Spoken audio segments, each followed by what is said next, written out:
हमारे इलाके के रोड पुल पुलिया अच्छा हो जाए, स्कूल और कॉलेज की एजुकेशन अच्छी हो जाए।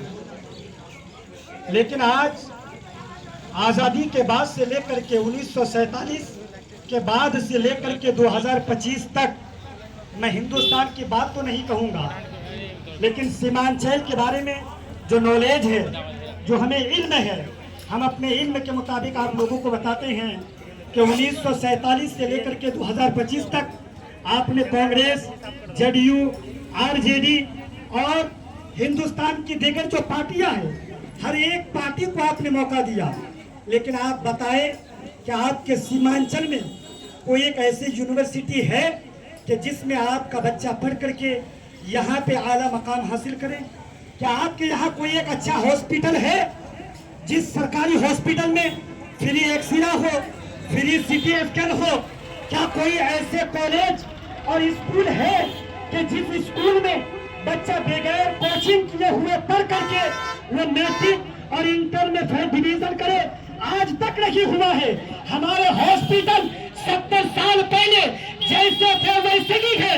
ये अलग बात है कि बिल्डिंग की इमारतें ऊंची हो चुकी है, लेकिन हॉस्पिटलों में आज भी एक सुविधा मौजूद नहीं है। अगर आप सरकारी हॉस्पिटल में कोई गरीब एक्सरे करने के लिए जाए तो फ्री में एक्सरे नहीं होता है, सीटी स्कैन नहीं होता है। और अगर हमारी माँ और बहनें बच्चा पैदा करती है तो बहुत कम माँ बहनें होती है कि नॉर्मल डिलीवरी में उसके बच्चे पैदा होती है। गरीब से गरीब माँ और बहनों को 50,000 रुपए खर्च करके सीधा करके बच्चे पैदा करने पड़ते हैं। काश अगर हमने विधानसभा में अच्छे एमएलए चुने होते तो हमारा हॉस्पिटल वही होता, उसमें डॉक्टर अच्छे होते और जहाँ सीजन से बच्चे पैदा होते हैं, गरीबों के यहाँ फ्री में नॉर्मल डिलीवरी में बच्चा पैदा हो जाता।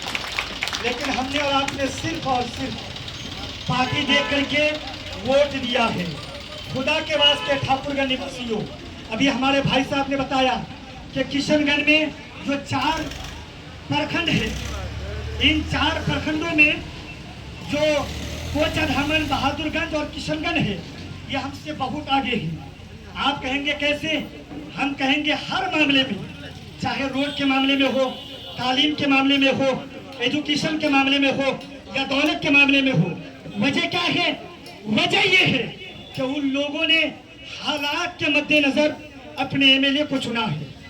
ऐसे वक्त में जहां पे पूरी हिंदुस्तान के कोने कोने में एमआईएम की धूम मच रही थी, चारों तरफ से एमआईएम की हवा चल रही थी, बहादुरगंज वालों ने, अमोर वालों ने, बायसी वालों ने और कोचाधामन, किशनगंज वालों ने एमआईएम को वोट दे करके जिताने का काम किया। और मैं दावे के साथ कहता हूं, अगर वो लालची, वो एमएलए पैसे में न बिकते और तेजस्वी की बातों में न आते तो मैं दावे के साथ कहता हूं, जिस तरह आज विधानसभा में अख्तरुल इमान शेर बबर की तरह दहाड़ता है और गरीबों और युवाओं के मुद्दे को रखता है, ये एमएलए भी इसलिए गरीबों के लिए और युवाओं के लिए अपनी आवाज को बुलंद करते हुए नजर आते। लेकिन जिस दिन से ये लोग आरजेडी का दामन थामे हैं, उसी दिन से इन लोगों के मुंह में ताले लग चुके हैं। जीते हैं एमआईएम के टिकट पर और कह रहे हैं एमआईएम वोट कटवा पाती है, कह रहा है एमआईएम बीजेपी की बी टीम है। हमारे जवान तो ठीक है, अक्सर बूढ़ों से ये सुनने को मिलता है कि उवैसी साहब 2-4 सीटें लेकर के क्या करेंगे, उवैसी साहब वोट कटवा है। मैं आपको बताऊं, उवैसी साहब 2-4 सीटें लेकर के क्या करेंगे और वोट कटवा कैसे हैं? मैं आपसे सवाल करता हूं, 2024 लोकसभा इलेक्शन में एमआईएम ने कितनी सीटें लड़ी? बड़ी मुश्किल से 3 से 4 सीटें एमआईएम ने पूरे हिंदुस्तान लेवल पे एमआईएम ने 3 से 4 कैंडिडेट खड़ा किए। उनमें असदुद्दीन ओवैसी साहब को कामयाबी मिली और जहां जहां ओवैसी साहब को कामयाबी न मिली वहां पे कांग्रेस की जीत हुई है। अब बताओ, हिंदुस्तान में 543 सीटें हैं, 4 सीट ओवैसी साहब लड़े तो ओवैसी साहब के कास्ट के लोग, उनकी कौम के लोग ओवैसी साहब को बीजेपी का एजेंट बताते हैं, उन्हें वोट कटवा बताते हैं। अब बताओ कि ओवैसी साहब ने 539 सीटें इन विपक्ष पार्टियों को दिया था, कांग्रेस को दिया था, आरजेडी को दिया था, लेकिन उसके बावजूद सारी पार्टियां मिलकर के एक मोदी को हरा ना सका और अपनी सरकार ना बना सकी। ये उनकी कमजोरी थी, इसलिए कि 70 साल जो कांग्रेस ने हुकूमत दी है, सिर्फ सिर्फ और सिर्फ हिंदू मुस्लिम सिख ईसाई को धोखा देने का काम किया था, जिसकी वजह से कामयाबी नहीं मिली। और एमआईएम को बदनाम करते हैं कि एमआईएम वोट कटवा पार्टी है, 4 सांसद लड़े तो एमआईएम वोट कटवा पार्टी हो जाए। एमआईएम को बीजेपी की भी टीम, ये बीजेपी वाले नहीं कहते, ये कांग्रेस वाले कहते हैं, और बीजेपी की भी टीम कोई हिंदू भाई ओवैसी साहब को नहीं बताते हैं, किसी की जबान से अगर सुनेंगे वो मुसलमान भाई होगा। कांग्रेस वालों ने, आरजेडी वालों ने मुसलमानों के दिमाग में भूसा भरने का काम किया कि जब हम ये हवा उड़ाएंगे कि ओवैसी बीजेपी का आदमी है तो लोग उनसे मुड़ेंगे, क्योंकि सबसे ज्यादा आसरा कांग्रेस और आरजेडी वालों को मुसलमान के वोटों का रहता है।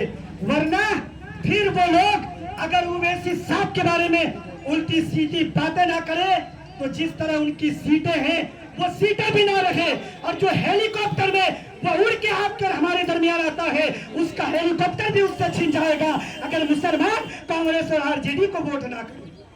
लेकिन आज आपको और हमको समझने की जरूरत है। एक और बात है जो कीमती बात है, लोग कहते हैं 2-4 सीट लेकर के क्या करेंगे।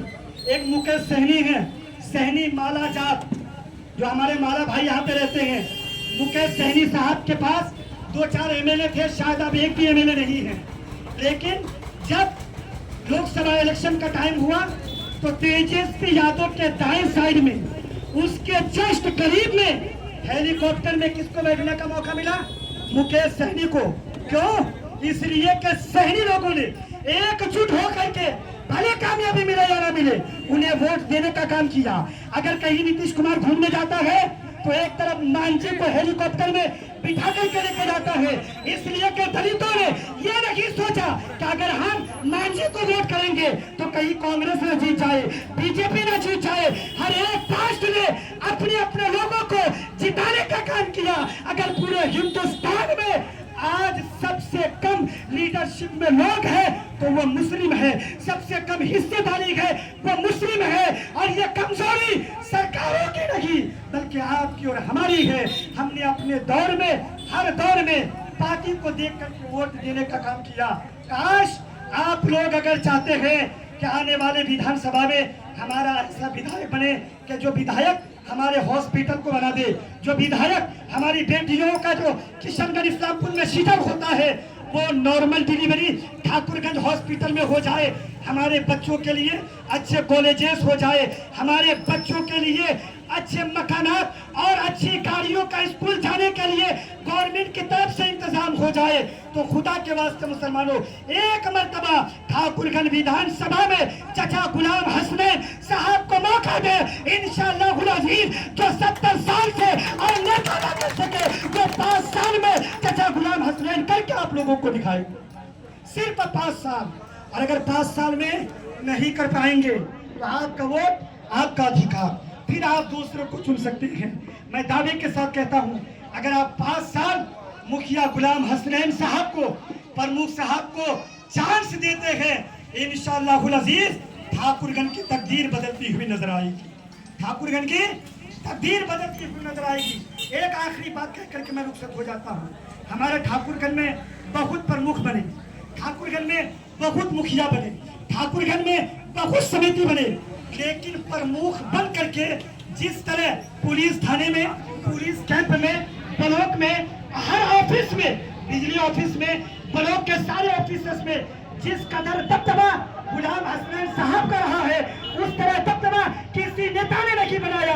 ये दबदबा जो बनाया पैसे की बुनियाद पर नहीं बल्कि गरीबों की आवाज बुलंद करके, और अपनी आवाज हमेशा गरीब और मजलूमों के लिए इन्होंने बुलंद करने का काम है कि नहीं। आज गुलाम हसनैन साहब को कौन नहीं जानता। ठाकुरगंज का अगर कोई प्रमुख बनता है तो सिर्फ ठाकुरगंज के लोग जानते हैं, लेकिन एक गुलाम हसनैन साहब है जिनको किशनगंज के लोग भी जानते हैं, कोचा धामन के लोग भी जानते हैं, चरबजबान इंसान है। आप 5 साल के लिए मौका दे, ओवैसी साहब के हक में वोट करें, इंशाअल्लाह अजीज ये आपके लिए हर काम करेंगे। हम उलमा एमआईएम के साथ है, उलमा कभी झूठ नहीं बोलते, वो सलमान अजहरी जिनके एक आवाज सुन करके हिंदुस्तान के मुसलमान इकट्ठा हो जाते हैं, उस सलमान अजहरी ने उवैसी साहब को सपोर्ट किया है। एमआईएम को वोट देने का उन्होंने अरीजा पेश किया है। इसलिए ठाकुरगंज के मुसलमानों, अगर तुम अपनी मुस्तकबिल को संवारना चाहते हो, अपने बच्चों की भविष्य को बेहतर से बेहतर बनाना चाहते हो, तो मुखिया गुलाम हसनैन को पतंग के निशान पर वोट देकर के कामयाब बनाए। आपकी तकदीर भी बदल जाएगी।